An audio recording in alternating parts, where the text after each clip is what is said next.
What's up, Transit? How's everybody feeling? What's up, Asher? How you doing, buddy? Good to see you. How's everybody doing over here? You doing okay? Okay. Good to see you guys. My name's Mitchell. Why are you guys sitting down? Let's go, stand up. We're Transit. Come on, we're not sitting down. In fact, just look at somebody beside you real quick. Go ahead and look at him and just say, wake up! Okay, now we're awake. We're feeling good, okay? Anybody feeling good? Okay, awesome. Hey, we got a great day planned for you. We're super excited. In fact, where are my sixth graders at? Any sixth graders in the room? Okay, that was decent. Sixth graders, where you at? Woo!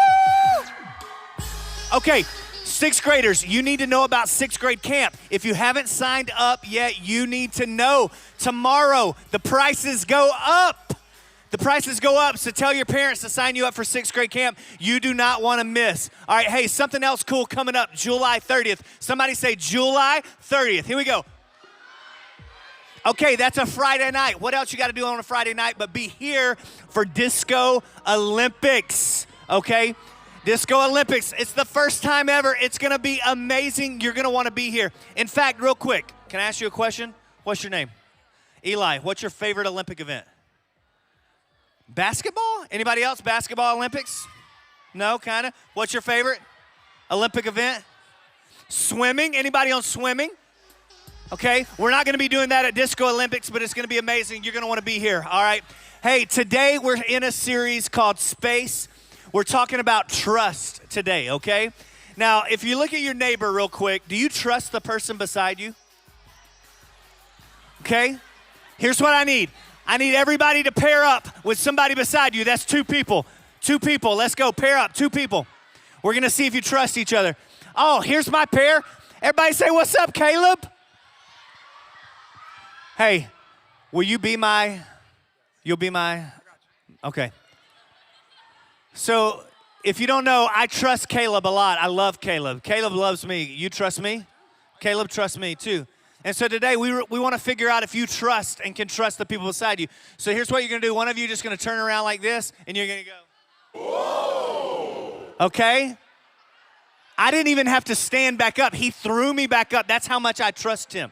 All right, here we go. Turn around, turn around, turn around. Here we go. On the count of 3. 1, 2, 3, fall. Oh. Wait, why are you on the ground over here? All right, now. Now grab somebody that you don't know. Somebody you don't know. Somebody you don't know that you don't trust. I don't trust this guy. Come here. See? I don't trust this guy, but I'm going to let him do it anyway. Oh, God. All right, here we go. Fall one more time. 1, 2, 3, go. Okay. You got the hang of it. Now here's what I need. I need a small group who really trust each other. Y'all want to do it? All right, come on. I'll take this small group. Let's go. No, hey, right here. Y'all come down front. Come down front. Hey, Caleb. Where's Caleb? Can you help them? Help get them set up. Hey, where's the small group leaders? In fact, you're going to come up on the stage. Let's go. Yeah.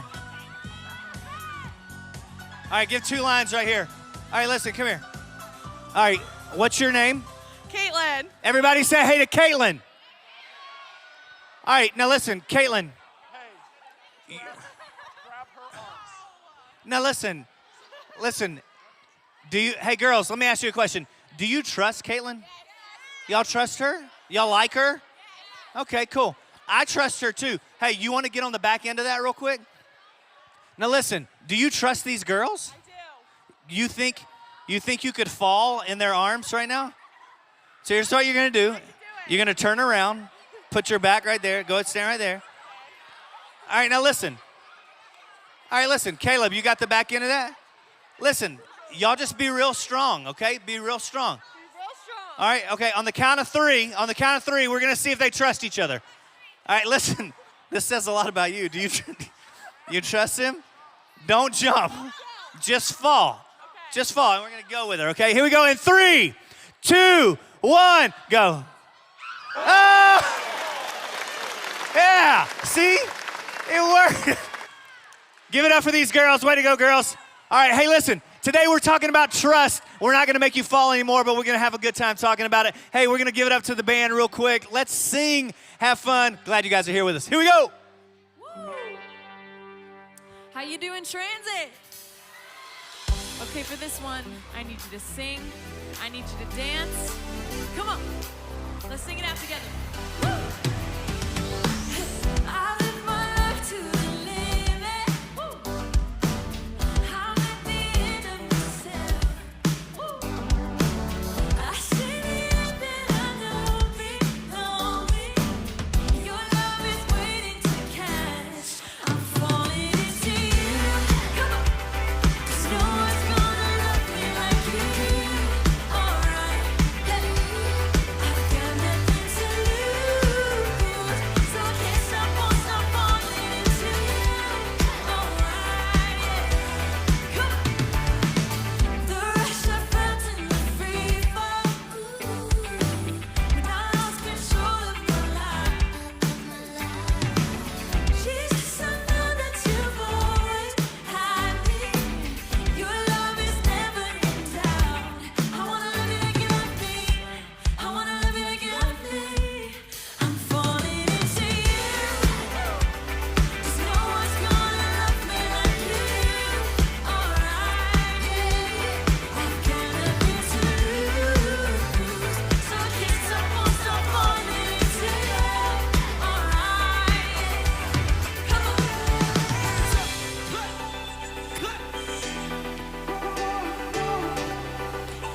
Come on, I wanna hear you sing it out. I wanna love you like you love me. I wanna love you like you love me.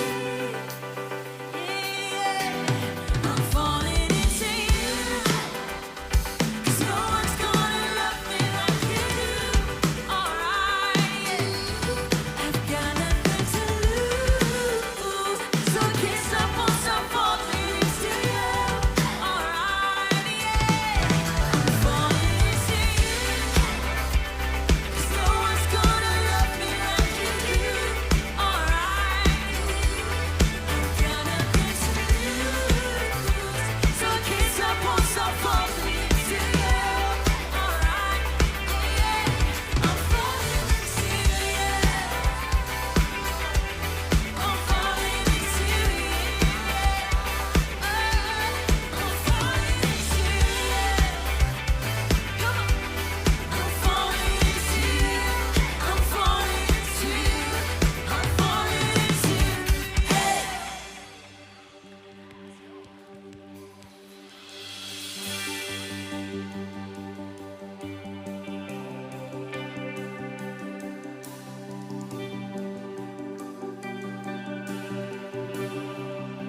Let's keep singing.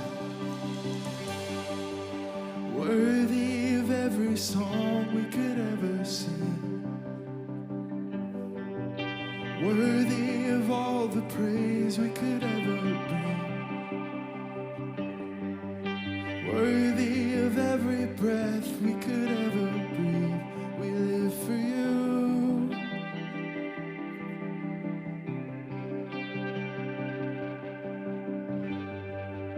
Jesus, the name above every other name.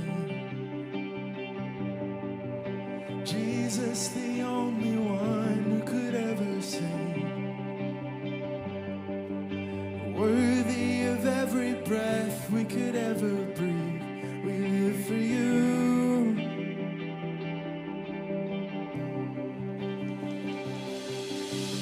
Holy, there is no one like you. There is none beside you. Open up my eyes in wonder. Show me who you are and fill me with your heart and lead me in your love to those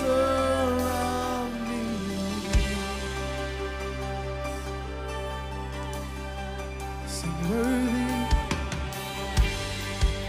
worthy of every song we could ever sing. Worthy of all the praise we could ever bring. Worthy of every breath we could ever breathe. We live for you.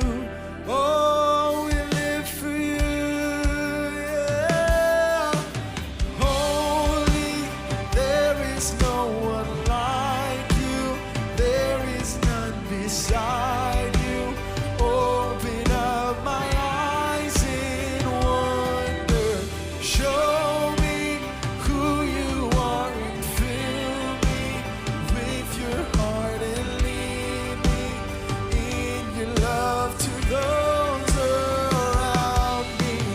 Holy, there is no one like you. There is none beside you. Open up my eyes in wonder. Show me who you are and fill me with your heart and lead me in your love to those around me. Show me, Lord, show me, Lord.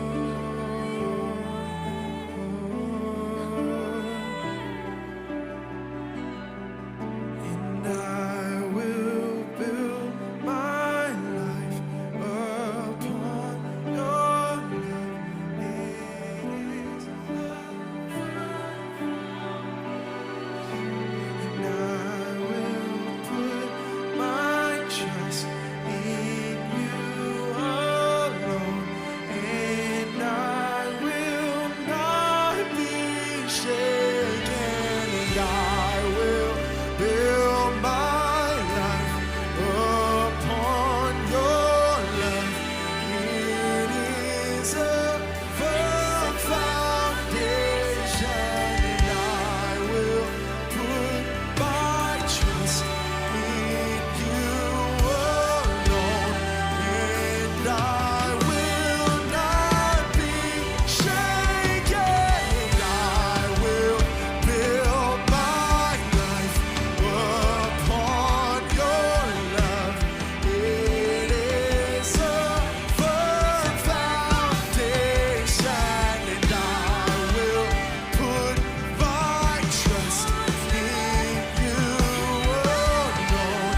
And I will not be shaken. And holy, there is no one like you. There is none beside you. Open up my eyes in wonder. Show me who you are and fill me with your heart and lead me in your love to those around me. And I will build my life upon your love. It is a firm foundation. And I will put my trust in you alone. And I will not be shaken.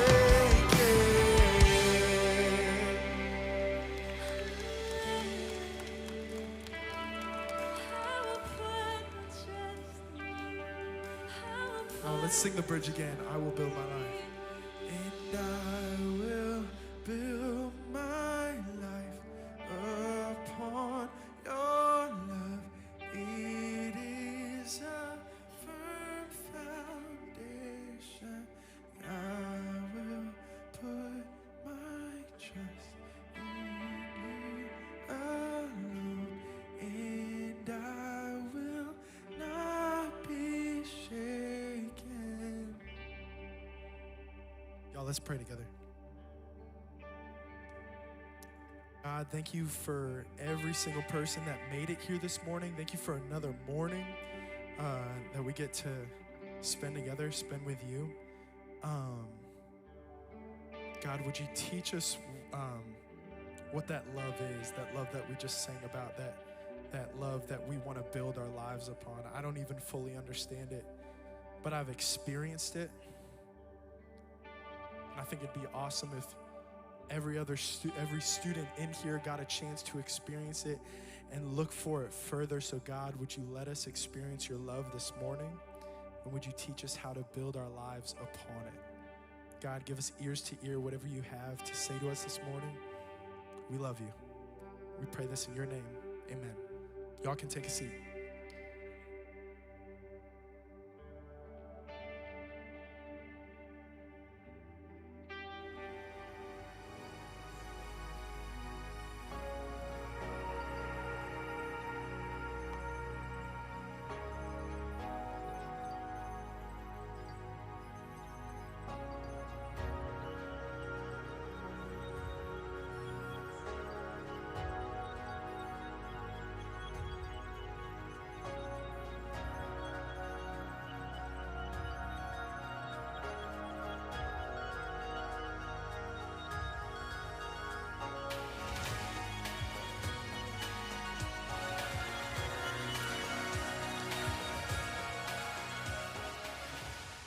What's up, Transit? You guys sounded amazing in worship. Thank you guys so much for being here. My name's Corey. I work on the staff team here with Transit at Woodstock City.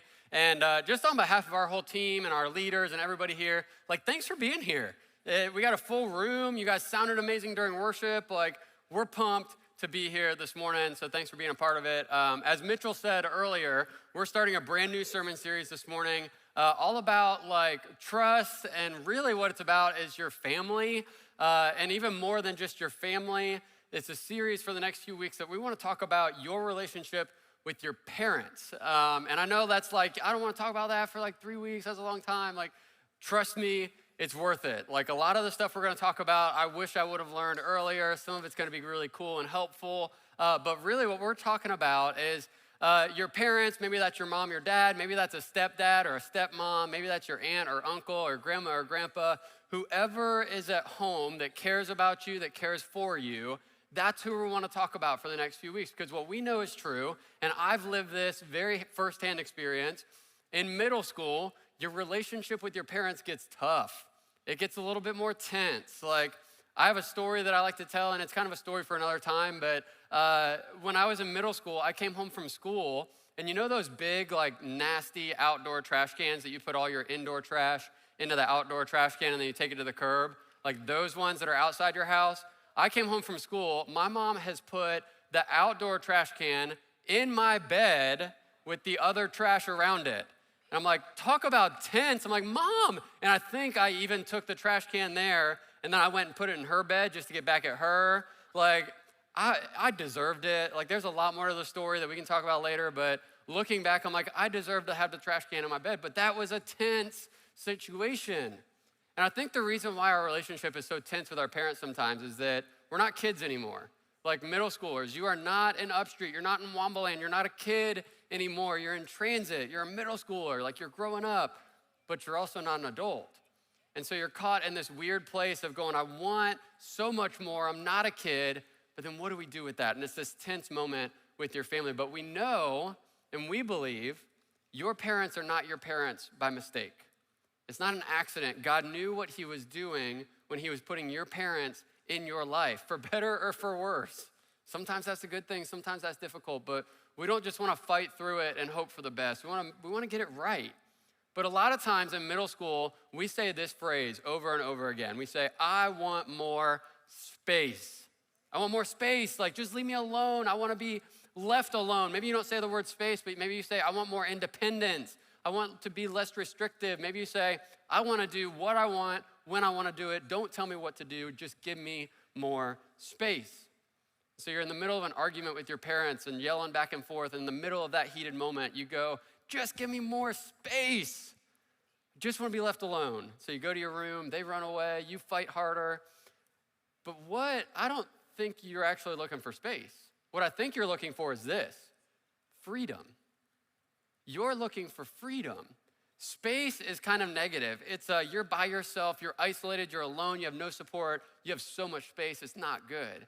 But freedom is a good thing. Freedom means you get to do more of what you want when you want to do it, but also have support from your family at the same time. So when you say, I just want space, you say, no, I really just want freedom. I want to be able to do more of what I want when I want to do it, but I also want my family there to support me. But in our fight for freedom, we often do this, and I want to show you something. Many of you have probably seen one of these, but who's seen one of these bamboo finger traps before? Let me see your hands. You've seen them, played with them. Like, they're pretty addicting to play with. They're kind of fun.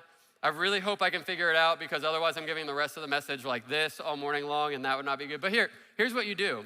You want more freedom, and so you start pulling, and you start fighting, and you start twisting, and trying to get more distance from your parents, and you're like, why is it not working? And you're butting heads, and you're trying to get away. But how do we get more freedom? It's a lot how this thing works. If you take a deep breath, you come closer together and relax a little bit, you get the freedom that you're looking for. So that's what I want to talk about a little bit today, is how do we get more freedom? And for me, I felt that firsthand. I felt that fighting urge firsthand with my parents, and you'll get there when you get to be 16 and you get car keys for the first time. And that's my story. Like as soon as I got my car, I had a Toyota Tundra truck, real slick, real nice, and my mom and dad handed me the keys, and in that moment, I'm thinking, freedom.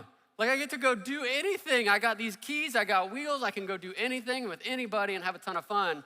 They handed me the keys, and then they also told me a bunch of guidelines. And they said, you can't have the radio on. It's not very safe. You can't have any other people in the car. You have to go by yourself everywhere. And before you get in the car to go somewhere, you need to call us. And as soon as you get to where you're going, you need to call us again. And my mom and my dad knew about how long it took to get to different places around town. So they would know if I said I was going one place and I took longer to get there, I probably didn't go to that place. And in that moment, I wanted to fight back so bad, y'all. I was so angry. I was like, you just gave me these keys, the ultimate freedom with a car, and then you strapped all these guidelines and restrictions on it, all these boundaries, and I was so mad. I don't know why I did it, but in the moment, for whatever reason, I took a deep breath, and I said, you know what? I'm gonna follow these rules, as silly as they are, as much as I wanna fight back and pull apart and just yell and scream and tell them that they're not giving me what I want, I'm gonna just do it. I'm just gonna try their guidelines for a little bit, and long story short, it worked out for me in the long run. I got the freedom that I eventually wanted, but it was that moment where I paused, and I think that's what I wanna talk about today. That moment where you have a choice to make. Are you gonna fight, or are you gonna pause and do something different? There's a guy that wrote a lot of the New Testament in the Bible. His name's Paul. Everybody say Paul. Awesome. Paul is one of my favorite characters. Say Paul's pretty cool. Paul's pretty cool. Yeah, he's one of my favorite characters in the Bible because he's really smart. And he led the first church movement. Like, he had an experience with Jesus and then started creating churches and telling people about Jesus after Jesus died and went to heaven and all that kind of stuff. Paul comes out and he says, hey, I'm gonna lead the church movement. I'm gonna tell you how to do life better, how to be a Jesus follower. And so Paul is gonna give us some wisdom in a letter that he wrote to a church in a city called Ephesus. And he says this in Ephesians chapter 6. He says, honor your father and mother. Paul's saying, hey, listen, church. I know you wanna do life better. And I know you wanna be a better Jesus follower. I know you wanna live differently because you know Jesus and because you're following Jesus and love God and all that kind of stuff. So here's one way you can do that, Paul is saying. Here's a way you can do that. Honor your father and mother. And what Paul's doing in this letter is he's reminding the people of that church, and he's reminding you and me today of the fifth commandment, way back in the Old Testament, way back with Moses, of honor your father and mother. He says, hey, remember that law that you got way back in the Old Testament? It's really important still today. And he goes on to kind of explain like what honor might be, and other ways to describe honor means to respect, to appreciate, to love, to care about, to obey, and to help out your family.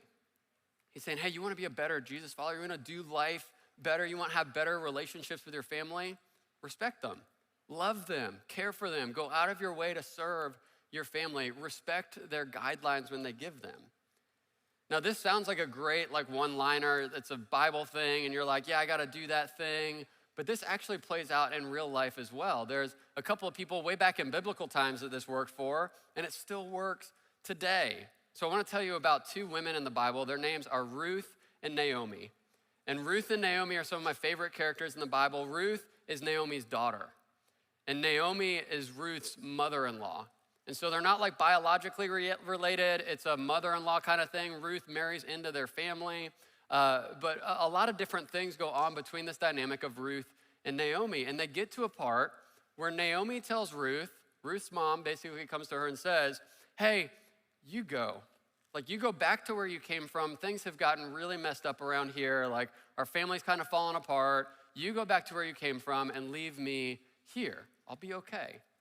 But Ruth goes, no, like, I want to do what that verse is saying. I want to honor our family. I want to honor this relationship. And so Ruth wants to honor her mother-in-law. And Ruth says this in the book of Ruth. It says, where you go, I will go. Where you stay, I will stay. Your people will be my people, and your God will be my God. And that's Ruth talking to her mother-in-law, Naomi. And she didn't know the ripple effect of this decision in her life. She didn't know that years down the road, Ruth's name is going to be a part of the family tree for King David. That years down the road, King David's family would originate and she would be a part of that family tree generations down the road. And King David was a great king. And then generation after generation after that, Ruth is still in the family tree with Jesus.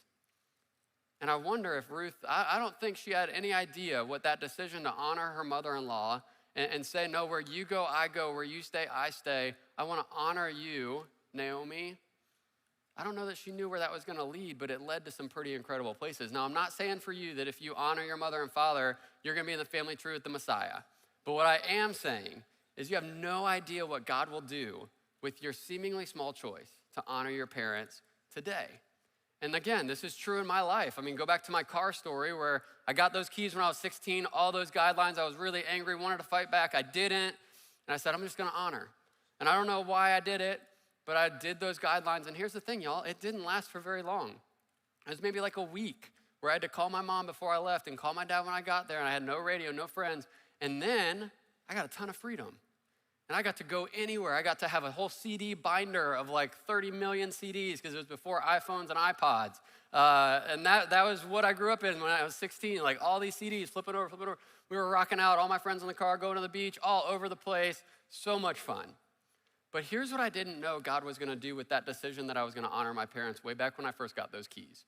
There was a middle schooler that I knew at the time. His name was Christopher. And I kind of mentored Christopher in life a little bit how like your high school leaders sitting next to you are mentoring you right now, middle schoolers. Like, it was about that age gap. I was in high school, he was in middle school, just like you guys. And Christopher's parents got a divorce when he was in middle school and I had my keys.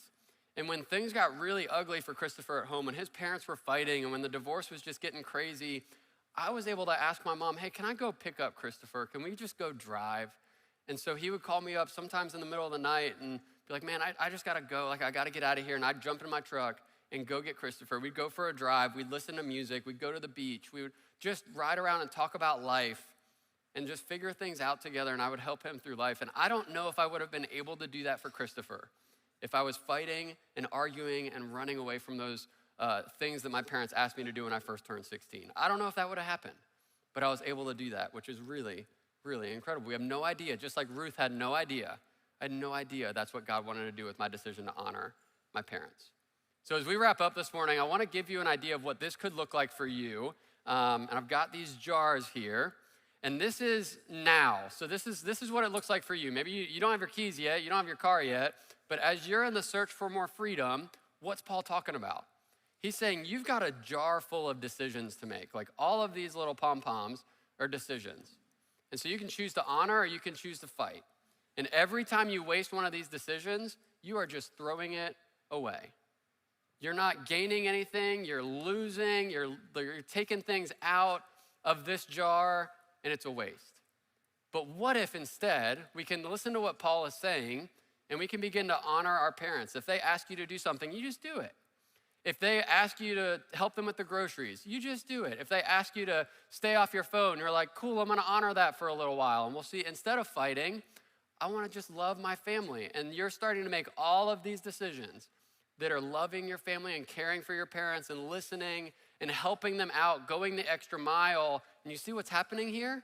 You're building up all of these decisions from now into the honor, trust, and respect jar. Now, don't miss this. Here's what happens. This turns into freedom. And then your parents get to reach into this jar of freedom and give you more freedom later. When you wanna maybe drive one day and you wanna go pick up your friends, they'll go, yeah, because you listened and you honored and respected before. When you wanna watch a movie and stay up late, yeah, go for it. And they give you more freedom because they have this built up honor, trust, and respect. And here's what it looks like in a one-liner. As trust grows, freedom grows. As trust grows, freedom goes. So over here, as trust is growing over here, watch this, your freedom is growing over here. And so I want you to talk about that this morning in small groups. As trust grows, freedom grows. And now I know a lot of you in the room, and I know you guys are really great students. You're probably doing a lot of this stuff really well already. You're really kind to your parents. You listen well. You mind their guidelines. You respect them. You honor them already. So I want to ask you to do 3 things when you go to small groups. What is something you need to keep doing? Because you're so great, because you're great Jesus followers, keep doing what's working. Keep doing the things that are helping to honor your family. But then the second thing I want you to do is think about, what do you need to stop doing? You might have messed this up once or twice. And if I'm being honest, I've messed this up hundreds of times. So I probably needed to stop doing a few things that were hurting the relationship with my parents. And so think about what is hurting the relationship with your parents and stop doing that. And then the last thing is, what do you need to start doing? What is something that you're not doing right now that you need to start doing to honor your family, to get freedom, and to do ultimately what God has asked us to do with the relationships in our life? What do you keep doing? What do you stop doing? What do you need to start doing? So in small groups, unpack this together. What does it mean to gain more trust? How can you honor? What do you keep, start, and stop doing? So I hope you guys have a great small group. We'll see you back next week. Thanks, guys. You can go.